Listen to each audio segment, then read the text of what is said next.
In response to this attack on the TTP chief, Nurwali Masood, there has been a response from the Afghan Taliban at the border areas, an attack in which at least 11 Pakistani soldiers have been killed. Things are expected to get bloodier between both countries and across the Durand line. While Masood himself managed to dodge the bullet, he managed to escape. His son fell victim to Pakistan's aerial attacks. Another 30-odd civilians were killed in the airstrikes as well. But what could have possibly provoked this, and what is Pakistan trying to prove? You cannot breach the sovereignty, the air sovereignty of a country by going in, hitting and coming back and then thinking that there won't be any consequences. I think the answer to it lies in plain sight. Now remember, the timing of this attack is also extremely significant. It is a signaling from Pakistan to the Taliban regime in Afghanistan that they don't think it's kosher to expand ties with India. Now, it was also timed with the visit of the Taliban Foreign Minister Amir Khan Muttaqi to India, who's on an official visit, in fact, the first official visit of the Taliban Foreign Minister to India. The timing cannot be a mere coincidence. It says that Pakistan's way of saying that Afghanistan remains a strategic backyard and it will continue to dictate terms to Kabul. But Kabul is not any longer going to just sit back and listen to these terms and conditions being dictated by Islamabad.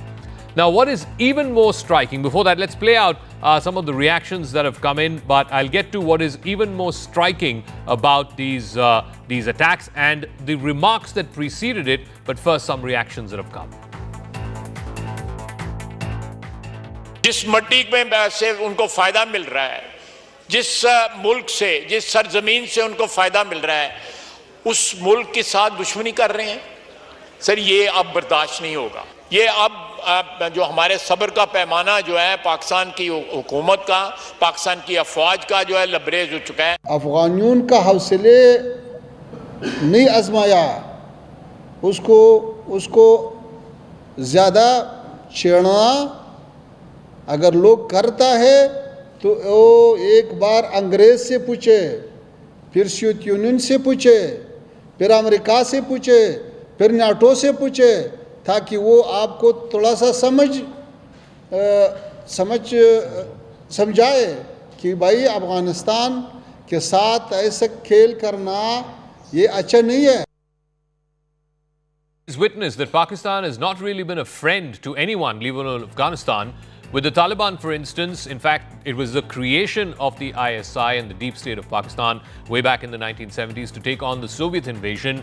The very nation celebrated the Taliban's return to power in Afghanistan in 2021, even though for 20 years it was a major non-NATO ally of the United States and was fighting the same Taliban. Today, Pakistan is busy bombing the cities that are under Taliban control. The very same Pakistan that once shielded and sheltered Osama bin Laden on its soil is now cozying up to the United States yet again in its efforts to re-engage the Trump administration. While Pakistan and China still remain very close, fair-weather friends, ironclad friendship, etc., with the collaboration on the CPREC project, the all-weather friend tag, all of that seems to have been lost somewhere, particularly with Pakistan now cozying up to the Trump administration. And we're given to understand that this attack that happened on Kabul, a country where China has been trying to invest itself very heavily over the last many years, that this attack by Pakistan was not informed to the Chinese before it was carried out, but it was informed to the Americans. So what does all of this mean? Well, it also comes at a time when the foreign minister of Afghanistan, the foreign minister of the Taliban, Mr. Amir Khan Muttaqi, was here in India. India and the Taliban government seem to have made considerable progress in the talks that were held today in the national capital. For the first time, India has hosted the foreign minister. It has said that its mission in Kabul will now be enhanced to a full-fledged embassy. And more importantly, there is a description of Afghanistan as a contiguous neighbor to India. I'll tell you what that means in a second, but first, let's listen into what Foreign Minister Jaishankar had to say. During the American occupation, there was many ups and downs that happened. However, throughout this time, we never gave a statement against India. Rather, we always sought good relations with India. We have a common commitment towards growth and prosperity. However, these are endangered by the shared threat of cross-border terrorism that both our nations face. We must coordinate efforts to combat terrorism in all its forms and manifestations. We appreciate your sensitivity towards India's security concerns. Now, in the meeting held today, External Affairs Minister Dr. Jaishankar described Afghanistan as a contiguous neighbor during the talks with the Taliban Foreign Minister Amir Khan Muttaqi. That phrase, contiguous neighbor, stood out because by calling Afghanistan a contiguous neighbor, India wasn't merely describing geography, but it was reaffirming history. It was asserting sovereignty, and it was sending a subtle warning across to both Islamabad and to Beijing. By invoking contiguity, New Delhi is in effect reiterating that Pakistan-occupied Gilgit-Baltistan, which is immediately south of what is called the Wakhan Corridor, which is in modern-day Pakistan, is not something that India recognizes. Gilgit-Baltistan, the northern areas, and Pakistan-occupied Kashmir happen to be Indian territory, and India hopes to reclaim that someday because right now, the only sort of contiguous connection between India and Afghanistan happens to be what is called the Wakhan Corridor. India is sending out a signal that Gilgit-Baltistan, which is immediately south of the Wakhan Corridor, happens to be Indian territory. Let's break this down in a little more detail. To understand what India means that Afghanistan is its contiguous neighbor, look at this particular area. It's one of the world's most remote corners. It's called the Wakhan Corridor. It's a thin, high-altitude strip of land, barely about 100 square kilometers or so. It's in the northeastern tip, in the far northeastern tip of Afghanistan. It covers, like I said, a little over 100 square kilometers. It's bang in the middle of two ranges, two mountain ranges, the Pamir and the Karakoram. For India, the Wakhan Corridor represents something more profound than just geography. It is a symbol of continuity, a reminder that before 1947, in British India and in ancient India, there was a direct land border between India and Afghanistan. In legal and historical terms, Afghanistan still borders India, only that there is the illegal occupation by Pakistan of areas like Gilgit-Baltistan, which is just south of this Wakhan Corridor, which is an illegally occupied area, and therefore India someday hopes to reclaim this as the great Indian dream or the great Indian project, as it were. Now, 3 years ago, I spoke with Amir Khan Muttaqi, the now foreign minister of the Taliban ruling in Afghanistan. At that time, he was still a Taliban fugitive, a Taliban terrorist. I asked him just how important ties are between India and the Taliban and India and Afghanistan.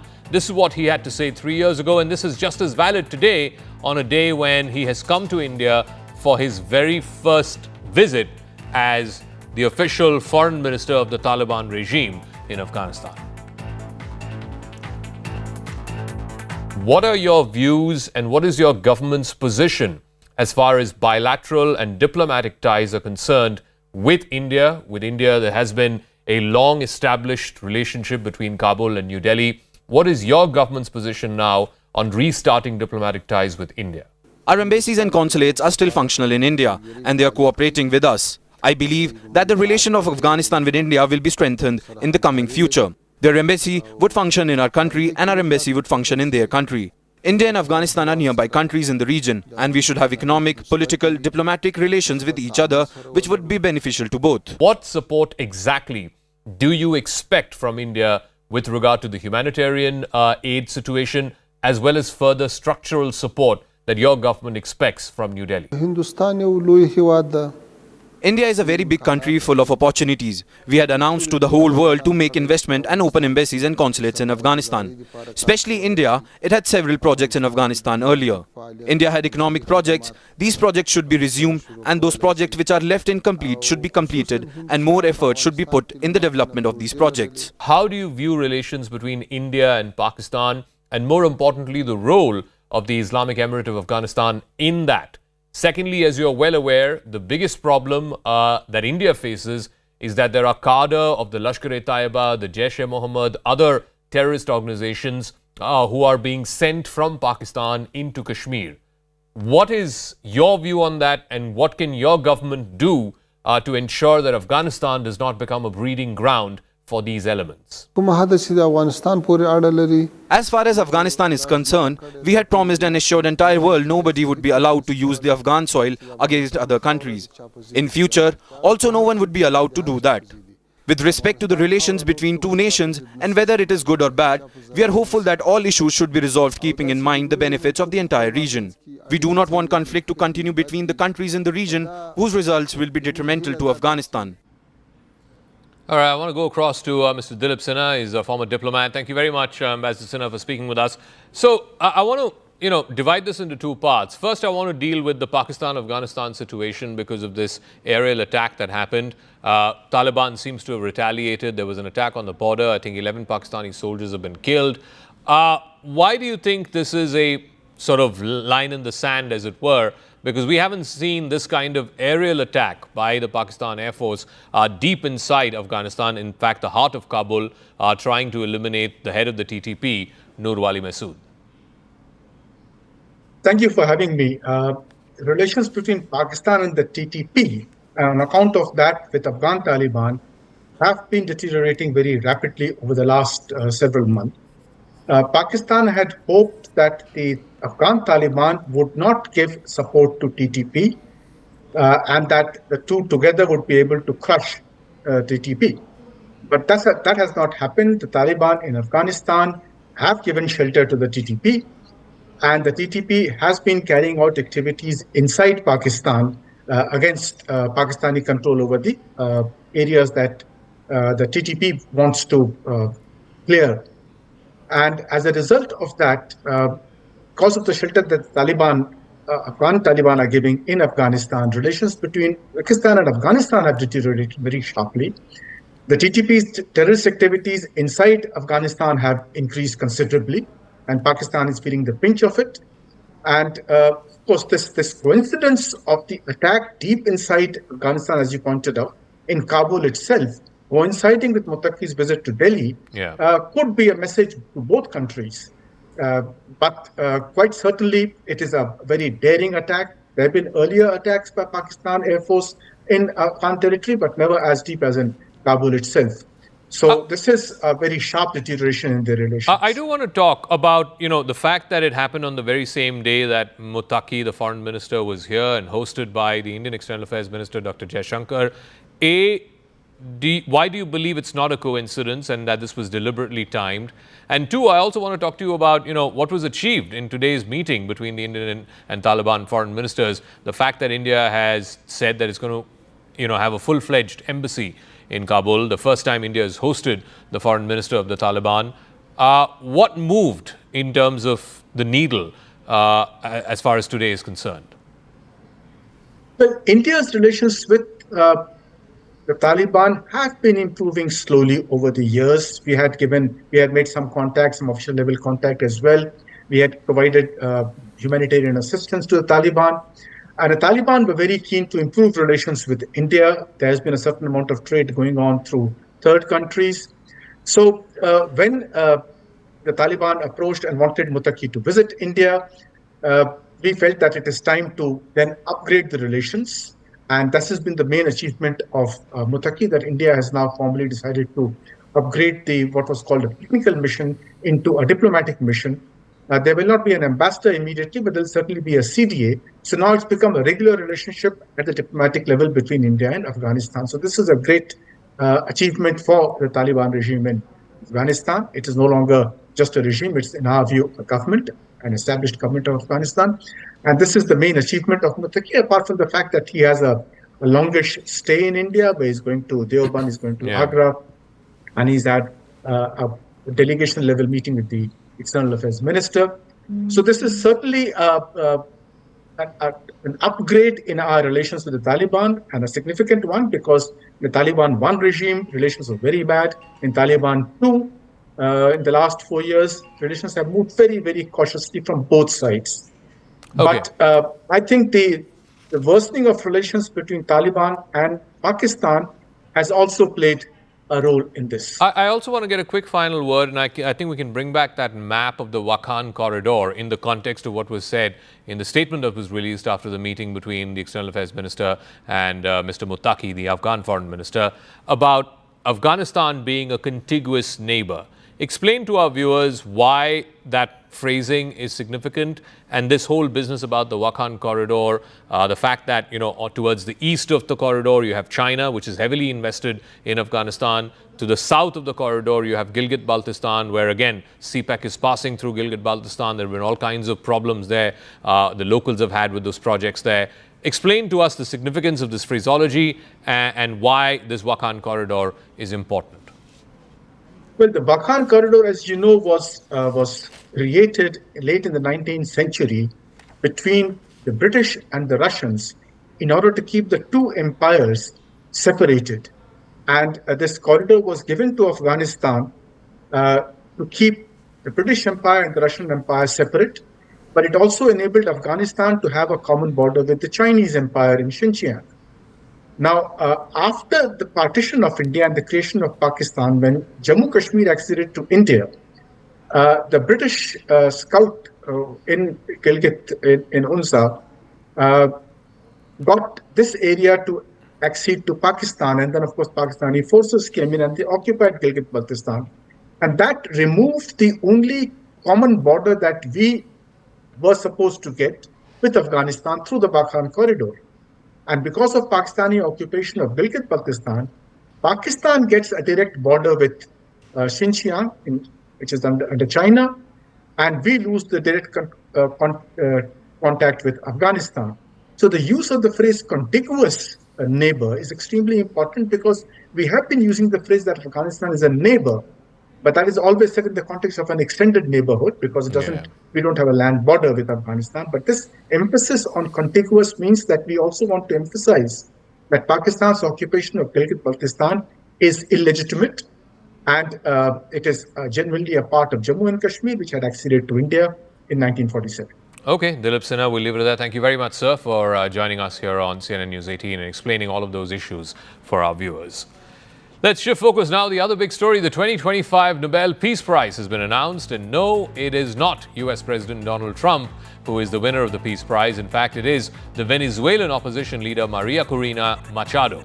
She's been the beacon of the opposition struggle in Venezuela, leading the fight against the authoritarian regime of Nicolas Maduro for the last decade. She's currently in hiding in her country for the last almost year now. In fact, she had to withdraw from the elections last year. Another candidate was put up as the joint united opposition candidate. That candidate lost to Maduro in a set of elections that were deeply contested. There were allegations that it was rigged and so on.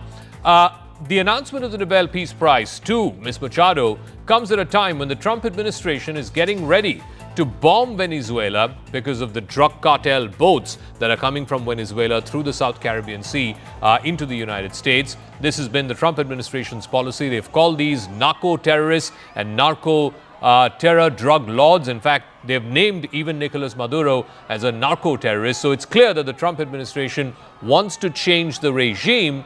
But will it do so by active military involvement with the US military going in, or will they depend on people like Ms. Machado, who is the 2025 Nobel Peace winner, to try and build enough opposition in Venezuela to overthrow the regime of Nicolas Maduro? So here's why María Corina Machado was chosen as the 2025 Nobel Peace winner.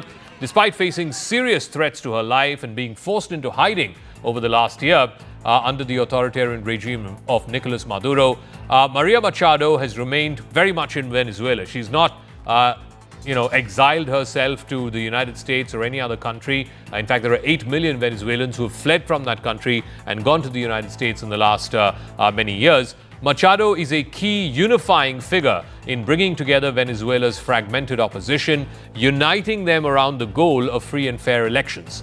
For over 2 decades now, she has advocated for judicial independence, human rights, and representative government.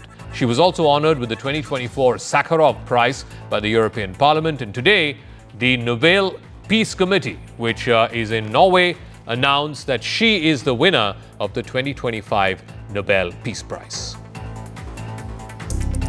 They will never give me a Nobel Peace Prize. I deserve it, but they will never give it to me. Obama got a Nobel Peace Prize, and he didn't even he said, why did I get it? He had no idea. It was immediate as soon as he walked into office practically.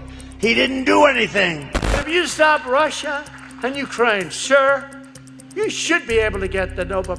I said, I stopped 7 wars. Will you get the Nobel Prize? Absolutely not. They'll give it to some guy that didn't do a damn thing. They'll give it to a guy that wrote a book about the mind of Donald Trump. Donald Trump has made no secret about his ambitions of winning the 2025 Nobel Peace Prize.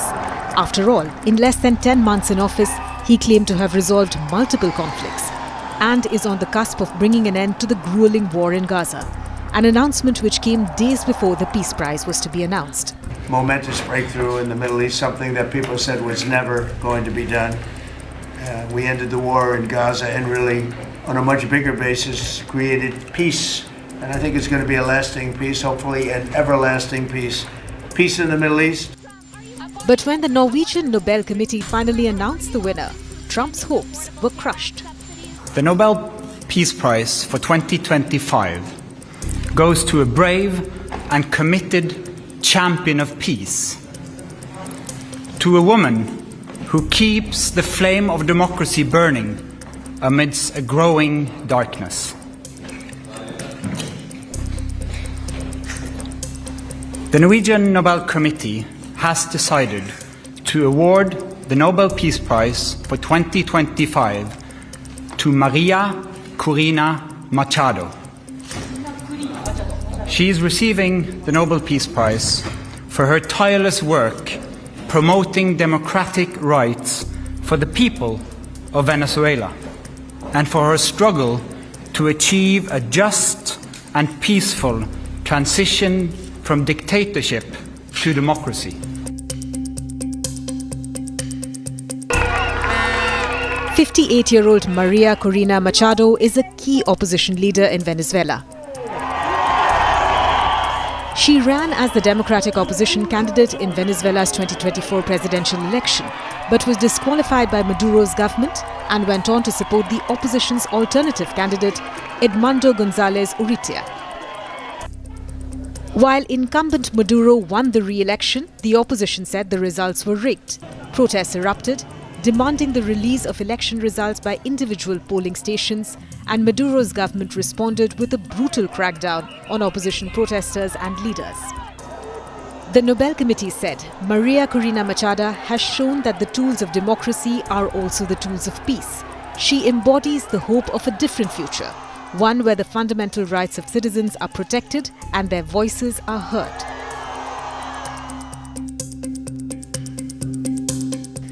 Firstly, while Trump may claim to have resolved many wars, not many agree with him. In fact, not even all the nations that he claimed were involved in the conflict agree. Secondly, the Nobel Peace Prize for 2025 recognizes work done in the year 2024, a year when Donald Trump had been elected but had not yet taken office. Nominations for this year's prize closed at the end of January, just after he returned to the White House. Thirdly, and perhaps the most important reason, could lie in what the Nobel Committee said about democracy while announcing the winner. Ms. Machado has been a key unifying figure in a political opposition that was once deeply divided, an opposition that found common ground in the demand for free election and representative government. This is precisely what lies at the heart of democracy, our shared willingness to defend the principles of popular rule, even though we disagree. At a time when democracy is under threat, it is more important than ever to defend this common ground. Trump and Machado share a common enemy, Venezuelan President Nicolas Maduro. Machado had been briefly detained and later forced into hiding for publicly challenging Maduro. Trump calls Maduro a fugitive of American justice and a drug cartel leader. People close to the American president, like Secretary of State Marco Rubio, have been urging him to remove Maduro forcibly from power. When the Trump administration doubled its reward for Maduro's capture to $50 million, Machado expressed her gratitude on behalf of all Venezuelans. So perhaps Machado will not earn Trump's ire as much as the world would expect.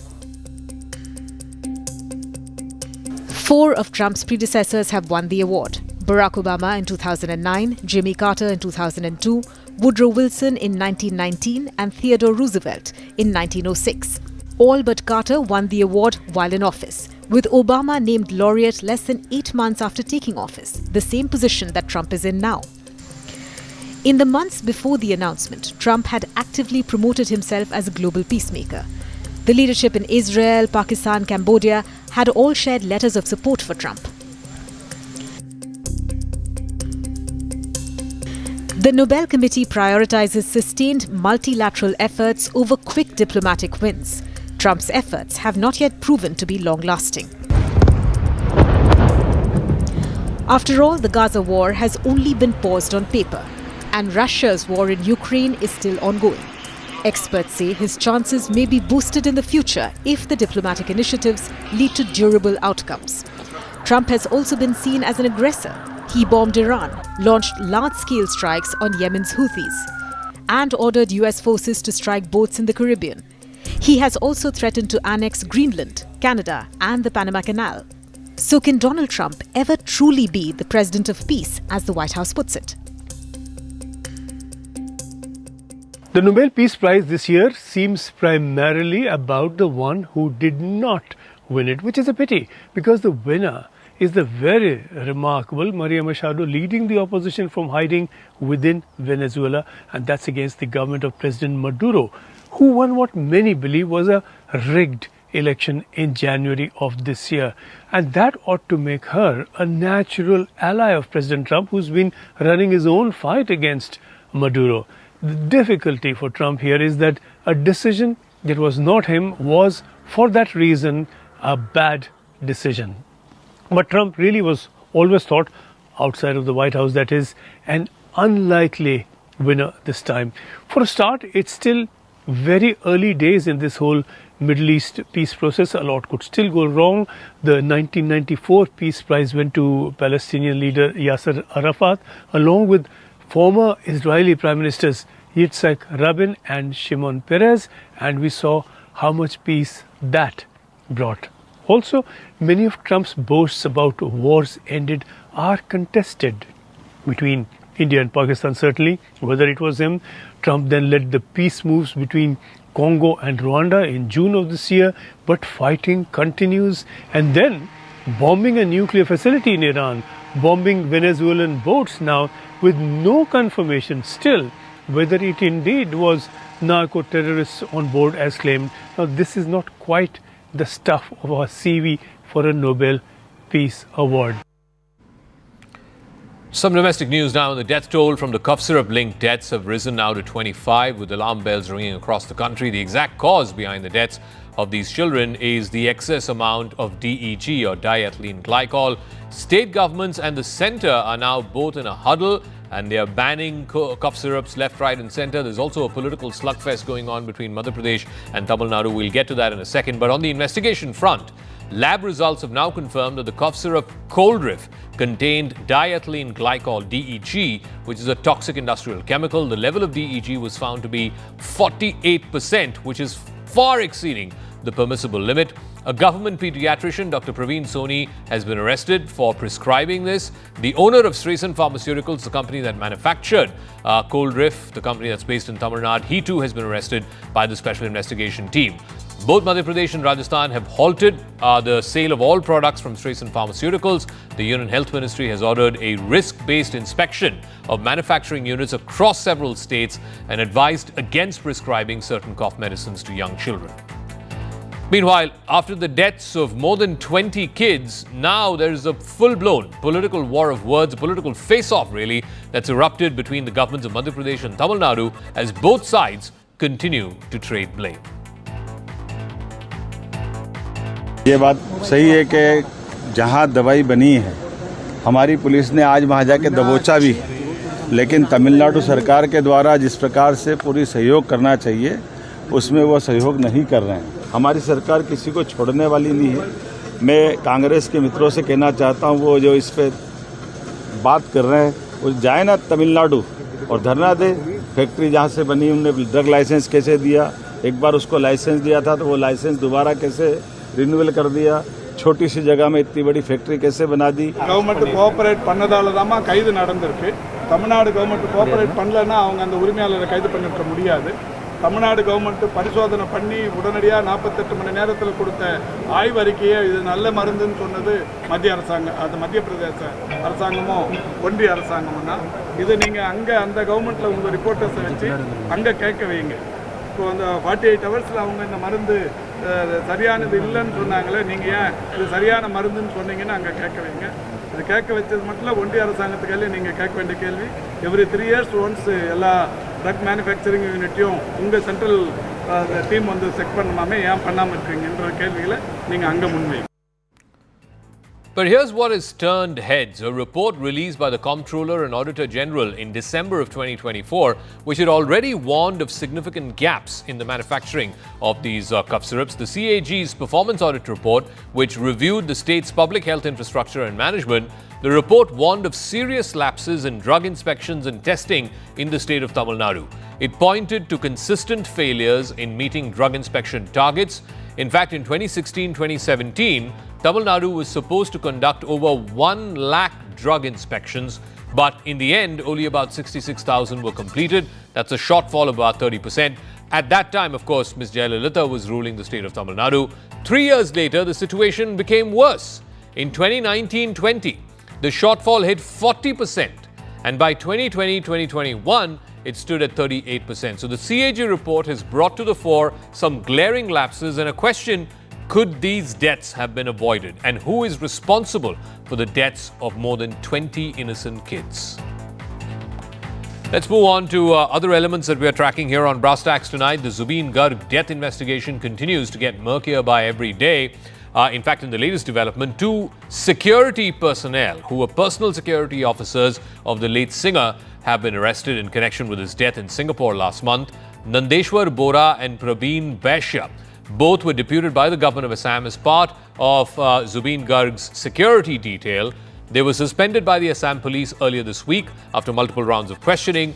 Furthermore, financial transactions worth over 1 crore rupees were recovered through their bank accounts, raising some suspicion because at the end of the day, they are just personal security officers of a high-profile celebrity. A total of 7 people have so far been arrested in connection with the celebrated singer's death, including his former secretary and manager, and also the event organizer of the Northeast Festival that happened in Singapore, for which Zubeen Garg had gone. Nandeshwar Bora and Paresh Vaishya, these are the 2 PSOs who have been arrested today in Zubeen Garg's case, and they were the security officers of Zubeen Garg who were given by Assam police. Now they have got 5 days, the police has got 5 days police custody, and on the top of that, what we are coming to know is Assam police immediately has suspended them.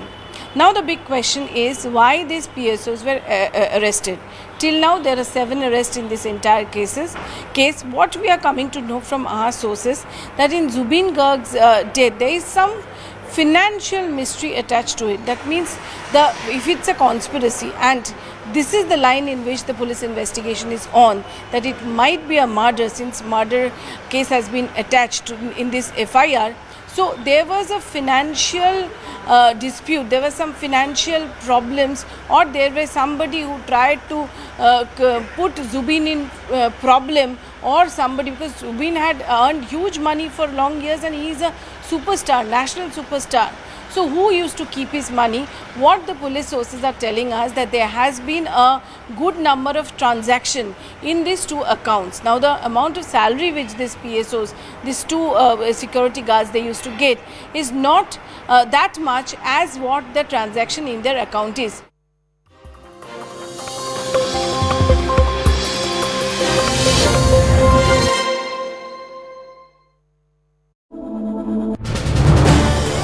This is News 18 Network.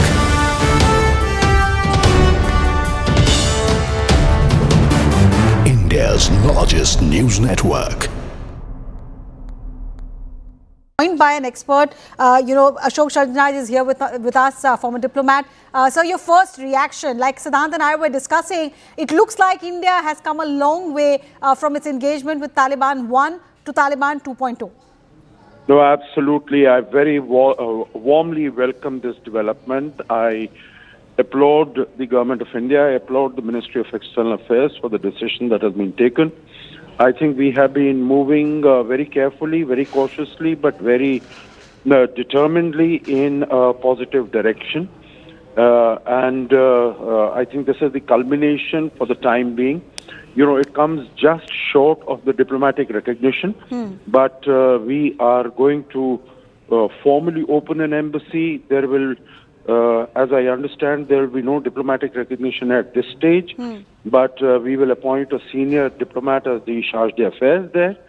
And similarly, we will invite the Afghan Taliban dispensation also to open their embassy. So I think our cooperation in a wide variety of fields, depending upon what Afghanistan wants to work with India, which are the areas, but definitely in the area of training, education, business, visas, etc. I think that is going to be a very welcome development, and particularly if Afghanistan is also interested in security cooperation, I'm sure we will be quite prepared to give a positive consideration to that, because India and Afghanistan, as far as training of army personnel and soldiers that is concerned, has been long-standing, and we have our significant number of army personnel who are still in the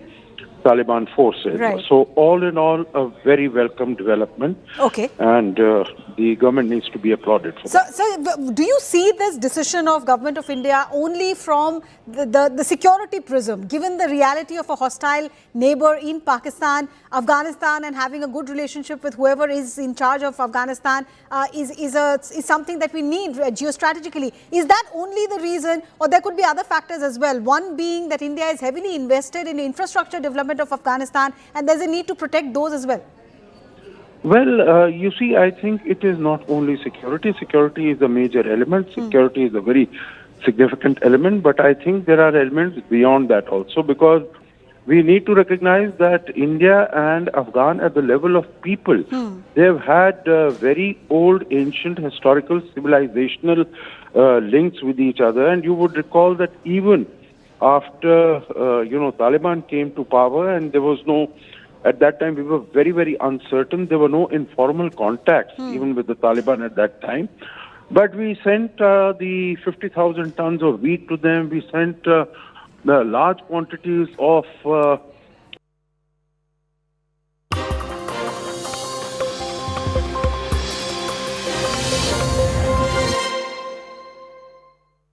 US President Donald Trump is sending National Guard troops to various cities across the United States, from Los Angeles to Chicago to Portland.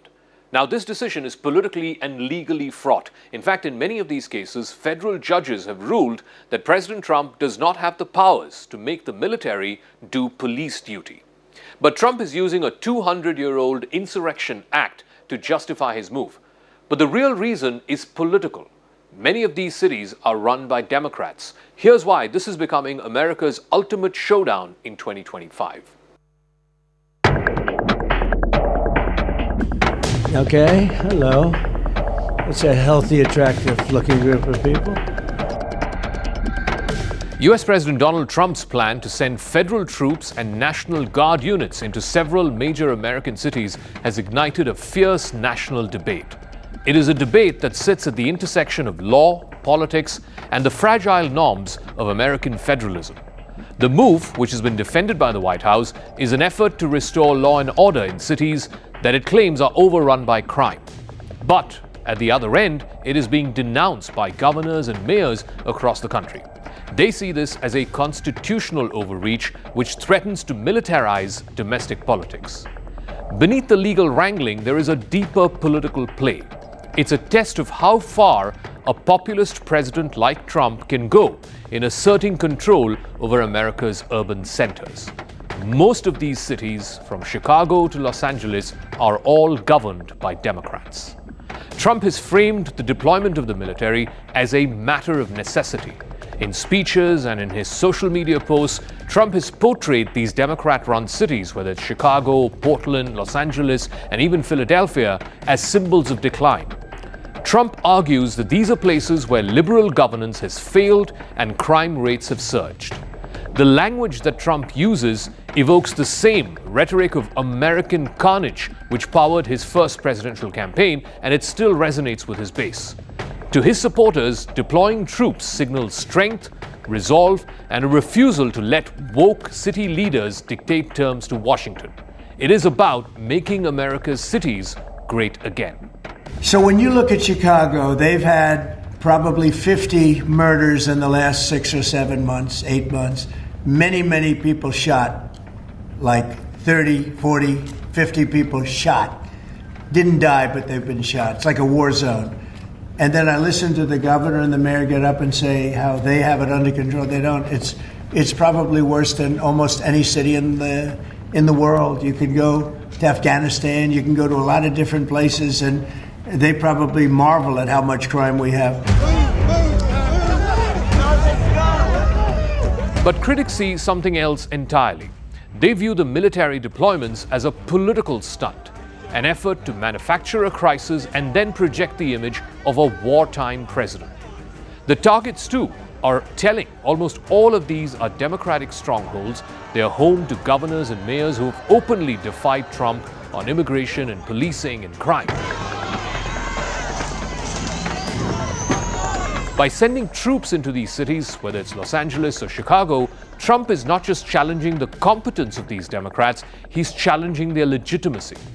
The legal foundation for this Trump gambit is based on the Insurrection Act of 1807. It's a 200-year-old law in America which allows the president to deploy the military domestically. But there are certain conditions that have to be met. It can only be in cases of rebellion, insurrection, or when the state authorities are unable or unwilling to enforce federal law. The act has been invoked very sparingly in American history.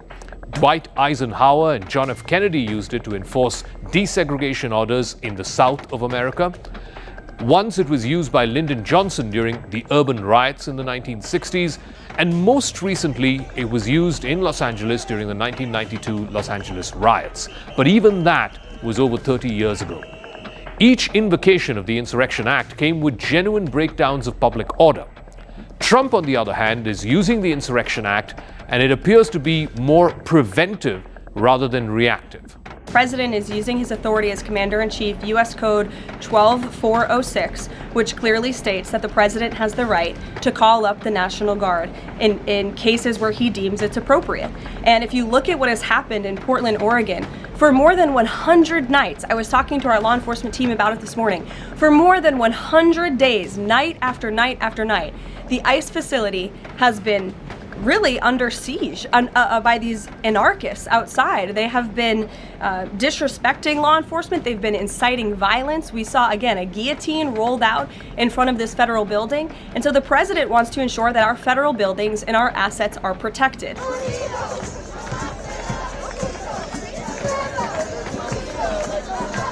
Now, under normal circumstances, the American Constitution forbids the use of military for domestic law enforcement. That's the job of the police, not that of the military. The Insurrection Act provides a legal exception to that, but that exception was never meant to give presidents a carte blanche to deploy troops wherever they see fit. Courts have to authorize it, and they require evidence that local authorities have lost control of law and order, or that federal law cannot be enforced. So far, Trump's justification, whether it's in cities like Portland or Philadelphia, is that they have failed to curb rampant lawlessness. That is not quite backed by data. It's more rhetoric than reality. In fact, violent crime rates in many of these cities, while it's serious, it is not at the levels where it would be legally qualified as an insurrection. In fact, crime data from across the US over the last few years, particularly in the last decade, it's been showing that crime across major cities has actually been falling, not rising. And already the judiciary is pushing back against Trump.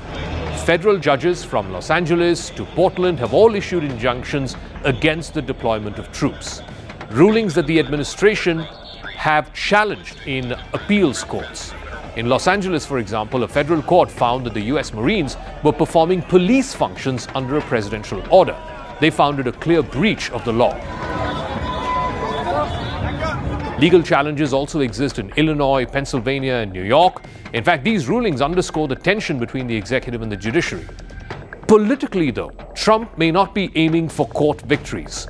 The optics of the confrontation, the images of the troops in their military gear standing outside city halls, governors who are railing about federal overreach, and then conservative media praising Trump and his decisive leadership, all of this is imagery, all of this is political theater which plays well to his base. For Trump's base, the sight of federal government asserting control over liberal cities, that plays into the narrative of a president who's decisive, who acts while others dither.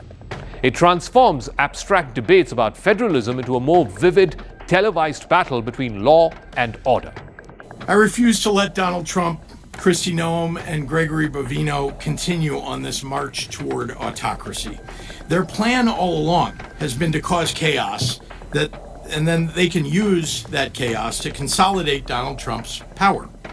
They think they can fool us all into thinking that the way to get out of this crisis that they created is to give them free rein. Well, that plan will only work if we let it. The state of Illinois is going to use every lever at our disposal to resist this power grab and get Noem's thugs the hell out of Chicago. I'm not afraid. I am not afraid, and I won't back down. That calculation explains why the targets that Trump has chosen are politically strategic. The list of cities that Trump has signaled out reads like a democratic map of America. Metropolises that not only vote blue, but have also served as cultural and economic centers of liberalism. By casting these cities as failed states within a failing nation, Trump stokes resentment among rural and suburban voters who are his main base. Basically, he's sending the message to them that the Democratic Party cannot govern. The move also forces Democratic leaders to get into a political battle. If they resist these deployments and risk being accused of tolerating disorder, or they can cooperate and risk legitimizing tyranny. And yet Trump's strategy carries some profound risks.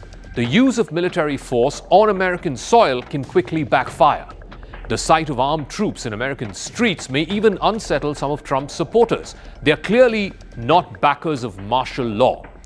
Historically, presidents who have overreached domestically using federal power or using the military, whether it's Abraham Lincoln and his suspension of habeas corpus during the Civil War, or Richard Nixon using the intelligence agencies for political ends, both of them face severe institutional pushback. Trump could meet the same fate as Lincoln or Nixon. It's a full-blown war between America and Venezuela. In the last month and a half, at least on 4 occasions, Venezuelan boats have been targeted in the Caribbean Sea.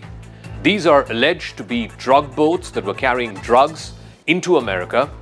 In many of these instances, civilians were also killed, but the White House has so far been mum on the civilian casualties. In fact, US President Donald Trump has declared a war against this kind of narco-terrorism. His administration has declared Nicolas Maduro, the president of Venezuela, as the kingpin of this narco-terror cartel. But the real reason may be something else: regime change to remove the regime of Nicolas Maduro.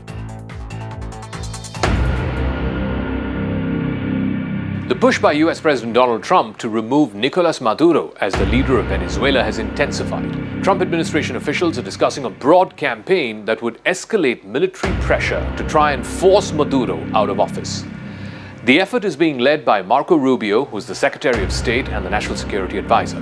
Rubio argues that Maduro is an illegitimate leader who oversees the export of drugs to the United States, which is an imminent threat. The elections were completely fake.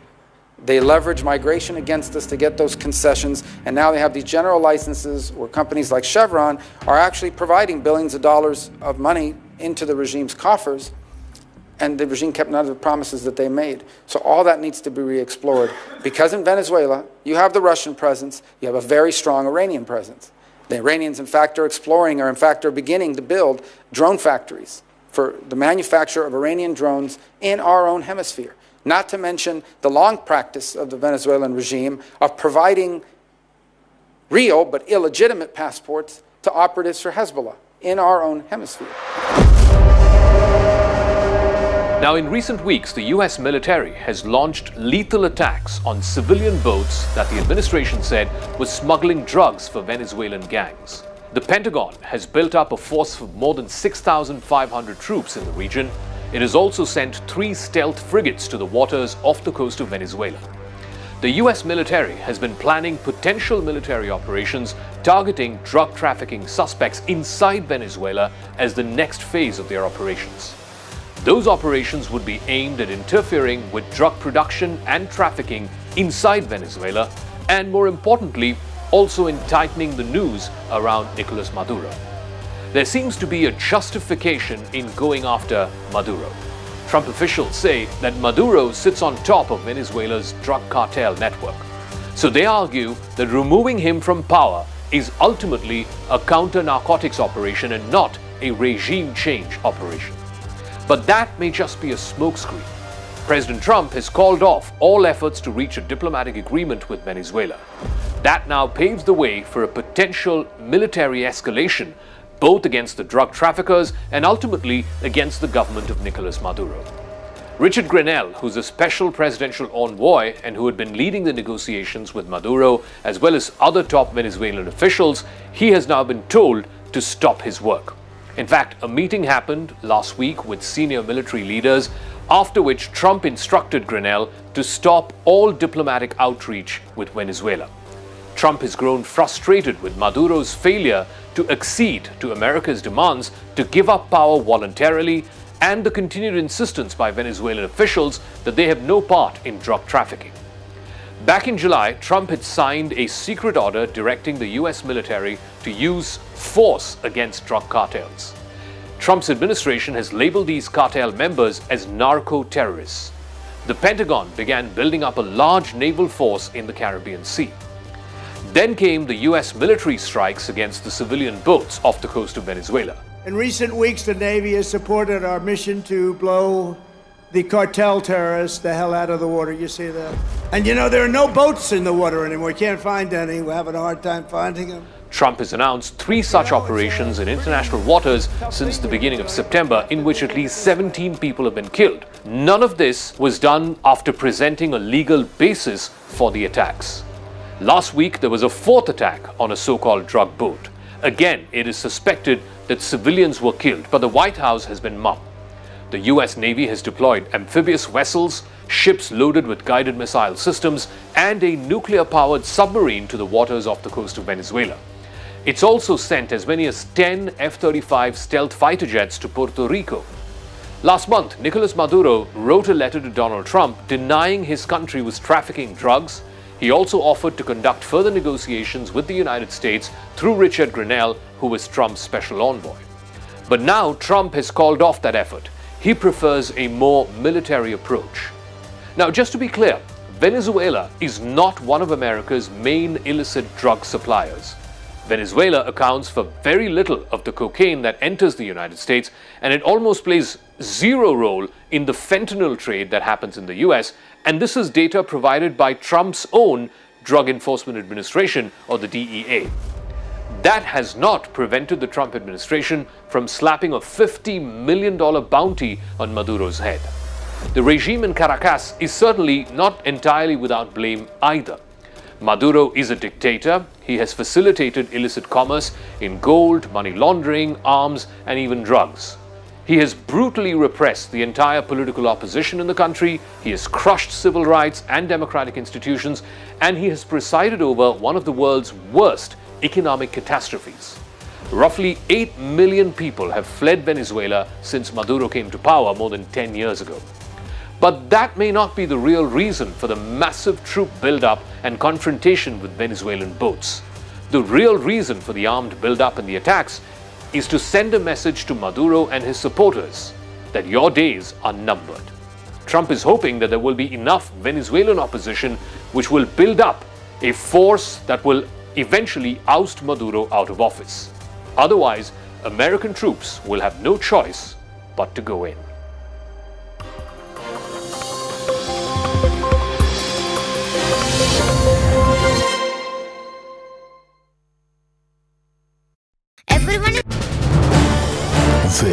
is News 18 Network.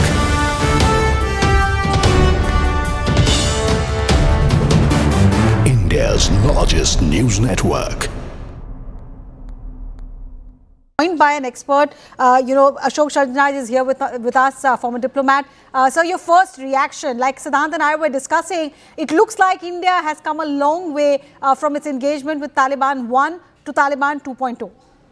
No, absolutely. I very warmly welcome this development. I applaud the Government of India. I applaud the Ministry of External Affairs for the decision that has been taken.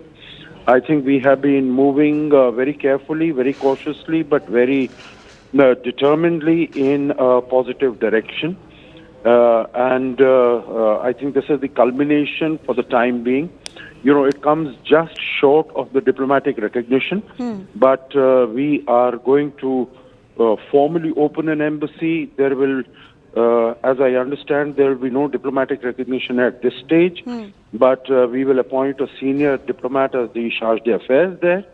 And similarly, we will invite the Afghan Taliban dispensation also to open their embassy. So I think our cooperation in a wide variety of fields, depending upon what Afghanistan wants to work with India, which are the areas, but definitely in the area of training, education, business, visas, etc. I think that is going to be a very welcome development, and particularly if Afghanistan is also interested in security cooperation, I'm sure we will be quite prepared to give a positive consideration to that, because India and Afghanistan, as far as training of army personnel and soldiers that is concerned, has been long-standing, and we have our significant number of army personnel who are still in the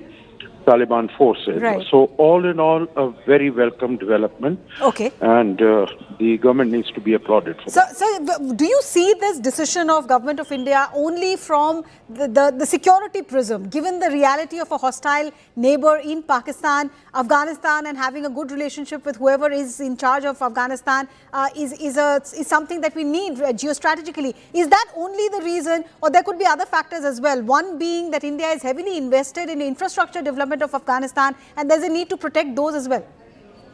Well, you see, I think it is not only security. Security is a major element. Security is a very significant element, but I think there are elements beyond that also, because we need to recognize that India and Afghan, at the level of people, they have had very old, ancient, historical, civilizational links with each other. And you would recall that even after, Taliban came to power, and there was no, at that time we were very, very uncertain. There were no informal contacts even with the Taliban at that time.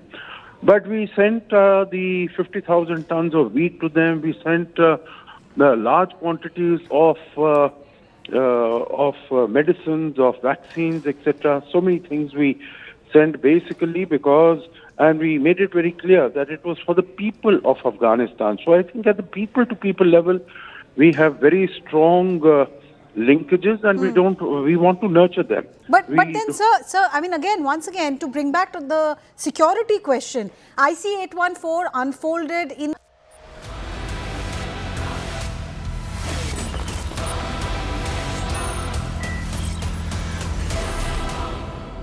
Viewers, what a big day today. Pakistan's house is on fire, and this time the flames are being fanned from both within and beyond. Within Pakistan and outside of Pakistan, as Islamabad grapples with street protests on an unprecedented scale. And you can see those pictures, an imploding economy and growing dissent in Balochistan, Sindh and POK, a diplomatic tremor has shaken its very foundations. India and Afghanistan have hit the reset button, with External Affairs Minister S. Jaishankar meeting Taliban Foreign Minister Amir